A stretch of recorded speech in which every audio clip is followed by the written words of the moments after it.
नमस्कार दर्शक बंधु आज हूँ शनिवार दिन डिसेम्बर मास 27 तारिख। आसतु जानिबा आज संपूर्ण खबर आ देश दुनिया सबु बड़ खबर उपरे नजर पकाइबा। ता पूर्व चैनल नुआ आसीथिले चैनल को सब्सक्राइब करी पाखरे आसुथिबा बेल आइकन को ऑन करी रखंतु प्रतिदिन एमिति न्यूज वीडियो सर्वप्रथमे देखिबा पई। तबे आसतु आज गुरुत्वपूर्ण खबर गुड़िक उपरे नजर पकाइबा। आज प्रथम खबर रही वर्षा आरंभरू सृष्टि होई पारे लघुचाप। धान अमल बेले बढ़िला भय। वर्षा आरंभरू ही सृष्टि होई पारे लघुचाप। दक्षिण बंगोपसागर में लघुचाप संभावना रही। तरंगायित वायु एवं बादलर घनत्व वृद्धि भली पाणीपागर कारक गुड़िक प्रभाव में लघुचाप सृष्टि होगा नहीं आकलन करिसेंती पाणीपाग विशेषज्ञ। लघुचाप प्रभाव में राज्य में किछि अंचल में हालुकारू मध्यम धरणर वर्षा होई पारे। आजिठू राज्य में बढ़िबो शीत। एक सप्ताह धरी हाड़भंगा शीत अनुभव हेबो। समतल और पहाड़िया अंचल में थंडार 3 डिग्री थरिबे लोक। एही अंचलगुड़िकरे 2 डिग्री पर्यंत राति तापमात्रा ह्रास पाइबा संभावना रही। हीराकुद समन्वित पर्यटन कॉरिडोर पाई चली गछ कटा गलानी 1200 गछ। तासह राज्य में पारद तलमुहा रही बेले विलंबित रातिरु घन कुहुड़ी माड़ी आसुछि। शीतर प्रभाव को घन कुहुड़ी आहुरी तीव्र करुछि। आंचलिक पाणीपाग केन्द्रर अलर्ट अनुसार नुआ वर्ष पर्यंत राज्य में शीतर प्रकोप लागि रहिबो। आसंता 4 दिन पर्यंत घन कुहुड़ी को नहीं चेतावनी जारी रही। आसंता काली सकाळ पर्यंत कंधमाल कोरापुट ढेंकानाल खोर्धा सुंदरगढ़ जिलार अनेक स्थान में घन कुहुड़ी को नहीं चेतावनी जारी होइछि। दृश्यमान दूरता 50 मीटर भी कम रहिबो। परवर्ती खबर रही पीएफ टंका उठाइबा हेबो आहुरी सहज। सरकारी ऑफिस रे चक्कर काटिबेनी सदस्य। ईपीएफओ सदस्य पई आसीछि बड़ खबर। गोटिए क्लिक रे उठाइबे टंका। एटीएम रु पीएफ टंका उठाई हेबो। सरकारी ऑफिस रे चक्कर काटिबेनी सदस्य। जदि आपण जणे ईपीएफओ सब्सक्राइबर तेबे एही खबर खास आपणक पई। ईपीएफओ निज ग्राहक मानक पई अनेक सुविधा जोगाई थाए, किंतु लोक माने प्रायतः पीएफ टंका उठाइबा समय रे नाना समस्यार सम्मुखीन होवंती। लोक माने निज टंका उठाइबा पई भिन्न भिन्न फॉर्म पूरण करंती। तेबे खूब शीघ्र ईपीएफओ निज ग्राहकों पई खास सुविधा आनिबाकू जाउछि। तेबे लोक माने केवल गोटिए क्लिक रे सेमानकर पीएफ पांठी उठाई परिबे। केंद्र श्रम मंत्री मनसुख मांडविया कहिसेंती जे पीएफ उठाण प्रक्रिया खूब शीघ्र सहज हो। मार्च 2026 सुधा यूपीआई एवं एटीएम माध्यम पीएफ अकाउंट रु सीधा सड़क टंका उठाई पारिबे होल्डर। सरकारी यूपीआई एवं एटीएम सहित पीएफ लिंक करबा पई संपूर्ण प्रस्तुत। मार्च पूर्व कर्मचारी माने सीधा सड़क एटीएम रु पीएफ पांठी उठाई पारिबे। पीएफ अकाउंट गुडी को बैंक अकाउंट आधार एवं यूएन सहित लिंक करा जायछि। तेबे ईपीएफओ उठाण ऑप्शन को डेबिट कार्ड एवं एटीएम सहित कनेक्ट करा जिवो, जहा द्वारा कर्मचारी माने आवश्यक हेले जेकोनोसी समय रे सेमानकर पीएफ पांठी रु 75% पर्यंत टंका उठाई पारिबे। परवर्ती खबर अछि नुआ वर्ष रे नुआ आशा नहीं आसीबो अष्टम वेतन कमिशन। जानतु केते ओ केबे बढ़िबो सरकारी कर्मचारी दरमा। गड़ुछि दिन सरुछि समय आउ मात्र 5टा दिन। डिसेम्बर 31 सह स्मृति होइजिबो सप्तम वेतन कमिशन। केंद्रीय सरकारी कर्मचारी पई नुआ वर्ष रे नुआ आशा नहीं आसीबो अष्टम वेतन कमिशन। नुआ वेतन आयोग रे बढ़िबो मासिक आय। तेबे दरमा और पेंशन वृद्धि पई कोन रहिबो फिटमेंट फैक्टर जानतु। फिटमेंट फैक्टर कोन? 50 लाख रु अधिक कर्मचारी एवं 69 लाख पेंशन भोगी वेतन रे संशोधन हेबाकू जाउछि। सरल भाषा रे कहबाकू गले फिटमेंट फैक्टर वर्तमानर मूल दरमा किंबा पेंशन ले लागू होइतिबा गुणक, जहां नूतन दरमा निर्धारित करिबो। अधिक फिटमेंट फैक्टर अर्थ अधिक दरमा, कम फिटमेंट फैक्टर अर्थ मामूली दरमा। एही गुणक रे सामान्य परिवर्तन मासिक दरमा एवं दीर्घकालीन लाभ उपरे बड़ प्रभाव पकाइबो। एही फिटमेंट फैक्टर केते रहइबो ताहा ए जाय स्पष्ट होई नाही। 20 रु 35% जाए बढ़िबो बोली अनुमान करा जायछि। षष्ठ वेतन आयोग रे प्राय 40% वृद्धि होइतिला। सप्तम वेतन आयोग रे 23 रु 85% वृद्धि होइतिला। फिटमेंट फैक्टर 2.57 थिला। अष्टम वेतन आयोग रे एहा 2.4 रु 3.0 मध्य रे रहि पारे। तेबे एथि पई सरकारी कर्मचारी एवं पेंशन भोगी को अपेक्षा करबाकू पड़िबो। परवर्ती खबर अछि एही सरकारी कर्मचारी को बढ़िला दरमा घोषणा कले मुख्यमंत्री। बढ़िला ओएसओजी जवान और अधिकारी को भत्ता। स्पेशल ऑपरेशन ग्रुप एसओजी जवान और अधिकारी ऑपरेशन ग्रुप एसओजी जवान और अधिकारी रिक्स अलाउंस वृद्धि घोषणा कले मुख्यमंत्री मोहन चरण माझी। चलित डिसेम्बर रु 25,000 टंका पर्यंत बढ़िबो भत्ता। नक्सल दमन अभियान प्रत्यक्ष भाव नियोजित एसओजी ऑफिसर माने मासिक सर्वाधिक 25,000 टंका, सुबेदार और डेपुटी सुबेदार माने 24,000, हाबिलदार 20,000, कनेस्टेबल और सिपाही माने मासकु 16,000 टंका भत्ता पाइबे। सेहीपरि एसओजी, एटी और आरसी अधिकारी और कर्मचारी माने प्रत्यक्ष भाव में अभियान में सामिल होई नथिले मध्य ट्रेनिंग और अन्य ड्यूटी रे थिले मासिक सर्वाधिक 12,000 टंका भत्ता पाइबे। डिस्ट्रिक्ट वॉलंटियर फोर्स रो कर्मचारी पाई 10,000, एसआईडब्ल्यू स्पेशल इंटेलिजेंस विंग रो कर्मचारी को पाई 20,000 टंका भत्ता घोषणा करिसेंती मुख्यमंत्री।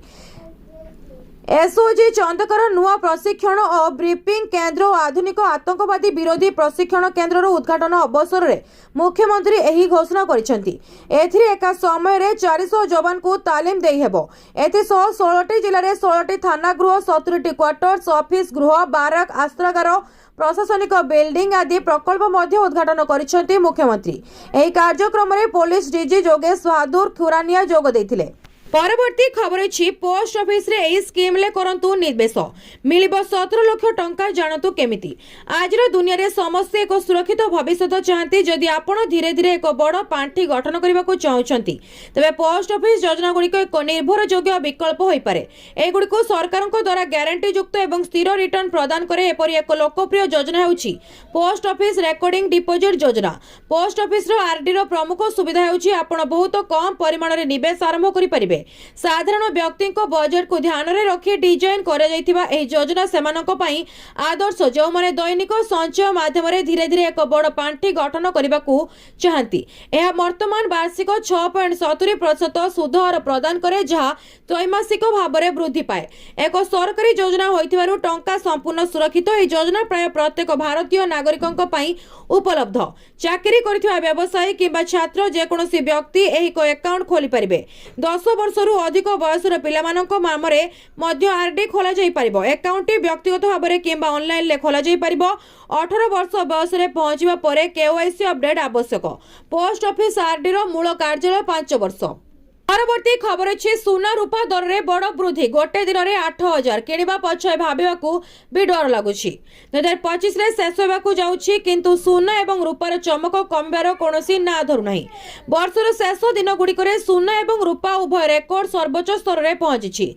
डिसेंबर 26 तारिख सकाळे सारा देश रे सुना बजार रे सुनार मूल्य नूतन इतिहास सृष्टि करिछि। सेहिपरि रूपार मूल्य रे मध्य बड़ वृद्धि देखिबाकू मिलिछि।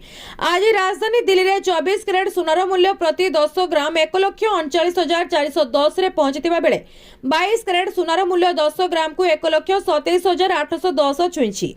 सेहिपरि मुंबई रे 24 कैरेट सुना प्रति 10 ग्राम को 1,39,260 रे बिक्री होउथिबा बेले 1,27,660 रे बिक्री होउछि। सेहिपरि 26 डिसेंबर रे रूपा दर 8,460 टंका बढ़ी 2,32,741 रे पहुंची। अंतर्जातीय बाजार रे रूपार स्पॉट मूल्य आउंस प्रति 62.70 डॉलर रे पहुंची। चलित वर्ष एपर्यंत विदेशी बाजार रे रूपा मूल्य 151% एवं घरोई बाजार रे प्राय 153% वृद्धि पाइछि। क्रमागत भाव में वृद्धि पाउथिबा मूल्य पुणी थरे सुना को एक दृढ़ निवेश विकल्प भाव में प्रतिष्ठित करिछि। सुना मूल्य वृद्धि रे अंतर्जातीय बाजार एक प्रमुख भूमिका ग्रहण करुछि। विश्व बाजार रे सुनार स्पॉट मूल्य प्रति आउंस 4,52,596 डॉलर रे पहुंची। परवर्ती खबर अछि सुभद्रा योजना रे नुआ आवेदनकारी को मिलिबो एकाथरे 2टी किस्ती। नुआ वर्ष रे मिलिबो नुआ उपहार। एथरो नुआ वर्ष रे मिलिबो महिला मानको खुशी खबर। एकाथरे के 2टी किस्ती पाइबे नुआ सुभद्रा हिताधिकारी। उपमुख्यमंत्री प्रभाती परिडा आज सूचना दैछंती। से कहिसंती जे सुभद्रा आवेदन पई एई पोर्टल आज खोला जायछि। 21 वर्ष होइथिबा महिला माने एई योजना रे आपे आपे जोडी हेउछंती। समस्तଙ୍କୁ सुभद्रा टंका दिया जिवो। सेथि पई विभाग काम करूछि। एई आवेदन पर्यायर 17 लाख रु ऊर्ध्व महिला जोग देलेनी। वर्तमान 1,93,89,801 महिला प्रथम और द्वितीय किस्ती पाइछंती। अन्यपटे विधानसभा गृह रे सुभद्रा को नै बड़ सूचना दैछंती उपमुख्यमंत्री प्रभाती परिडा। कहले सुभद्रा पई 13,08 लाख खर्च करिसंती राज्य सरकार। Subhadra portal low maintenance, hosting एवं डाटा सुरक्षा पई खर्च होईछि अर्थ। सुभद्रा पोर्टाल मेंटेनेंस, डेवलपमेंट और सुरक्षा पई 1,54,78,000 टंका खर्च करिछि विभाग। क्लाउड होस्टिंग पई खर्च होईछि 12,28,15,000 टंका। गृहरे बीजेडी विधायक अरविंद महापात्रଙ୍କ प्रश्नरे उत्तर रखिछंती उपमुख्यमंत्री प्रभाती परिडा। सेहीपरि फील्ड इनक्वारी परे सुभद्रा योजना रे जोड़ी हेलेनी 17 लाख रु अधिक महिला। 17,83,251 महिला सुभद्रा रे जोड़ी होइतिबा गृहरे तथ्य रखिछंती महिला और शिशु विकास मंत्री प्रभाती परिडा। वर्तमान 1,93,89,801 महिला प्रथम द्वितीय किस्ती पाइछंती। सेथि मध्यरु 97,51,479 जन महिला सुभद्रा टंका पाइछंती। परवर्ती खबर अछि पीएम किसान योजना। आपणक खाता को भी आसीनी 21तम किस्ती 2000 टंका पाइबा को फटाफट करंतु एही काम। नवेम्बर 19 तारिख रे प्रधानमंत्री मोदी 9 कोटी चाषी अकाउंट को प्रधानमंत्री योजना रे 21तम किस्ती स्थानांतर करथिले। तमिलनाडु कोयम्बटूर प्रधानमंत्री मोदी डीबीटी माध्यम रे प्राय 18,000 कोटी टंका सीधासळख चाषी बैंक अकाउंट को पठाइछंती। देशर अधिकांश चाषी प्रधानमंत्री किसान सम्मान निधि योजना 21तम किस्ती पाई सारी। तथापि जदि अनेक चाषी परी आपण ए पर्यंत आपणक बैंक अकाउंट रे 2000 टंका पाई नाहांती तेबे चिंता करंतु नाही। केवाईसी जमी बिहन किंबा बैंक विवरणी रे सामान्य त्रुटि जोगु पेमेंट प्रायतः अटकी जाए। एठारे आमे आपणक टंका काहेकि अटकी रही पारे ताहार विभिन्न कारण वर्णना करिबु। एपरि परिस्थिति रे चाषी माने एबे कोन करबा उचित जहा द्वारा बाकी थिबा किस्ती सेमानको अकाउंट रे यथाशीघ्र पहुंचिबो। केतेबेले एक छोट भूल मध्य प्रधानमंत्री किसान 21तम किस्ती आसबारे विलंब होई पारे। निम्नलिखित उपाय रे तुरंत जांच करंतु। 1 जदि आपण एपर्यंत केवाईसी पूर्ण करि नाहंती। 2 जदि जमीर लैंड सीडिंग किंबा वेरिफिकेशन बाकी अछि। 3 जदि फॉर्म पूर्ण करबा समय आपनकर आधार नंबर बैंक विवरणी किंबा मोबाइल नंबर भूल एंट्री करा जायछि। 4 रे जदि आपनक बैंक अकाउंट रो आधार सहित लिंक होई नाही।